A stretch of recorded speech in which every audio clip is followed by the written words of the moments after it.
வணக்கம். இந்தியாவினுடைய பொருளாதாரம் கடுமையா வீழ்ச்சி அடைஞ்சிருக்கு அப்படின்னு புள்ளி விவரம் இங்க தெளிவா சொல்லுதுங்க.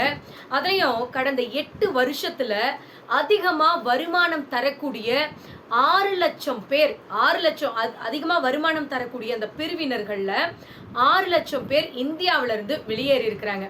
இதுக்கு காரணம் யாருன்னு கேட்டீங்கன்னா இந்த ஒன்றிய அரசு தாங்க. ஆக மொத்தம் இன்னைக்கு தேவையில்லாத எல்லாத்தையும் தூக்கி தனியார் கிட்ட கொடுத்து அவங்க லாபம் பார்க்கணுங்கிறதுக்காக இன்னைக்கு இந்தியாவினுடைய பொருளாதாரத்தையே வீழ்ச்சி அடைஞ்ச வச்சிருக்கிறது இந்த ஒன்றிய அரசு தாங்க. ஸோ இப்படி போயிட்டு இருக்க இந்த ஒரு சூழ்நிலையில நம்ம தமிழ்நாடு மட்டும் இன்னைக்கு இந்தியாவுக்கே முன்னுதாரணமா இருக்கு அப்படின்னு ஐநாவில் பாராட்டு மழை நம்ம தமிழ்நாட்டுக்கு கிடைச்சிருக்கு அப்படின்னா அதுக்கு காரணம் நம்முடைய முதலமைச்சர் திராவிட மாடல் நாயகர் அப்படிங்கிறத நாம் யாரும் மறந்துடக்கூடாது.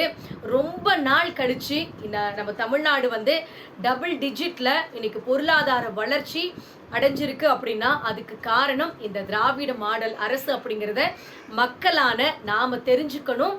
இதை பத்தி நீங்க என்ன நினைக்கிறீங்க அப்படின்னு மறக்காம கமெண்ட் பண்ணுங்க. நன்றி, வணக்கம்.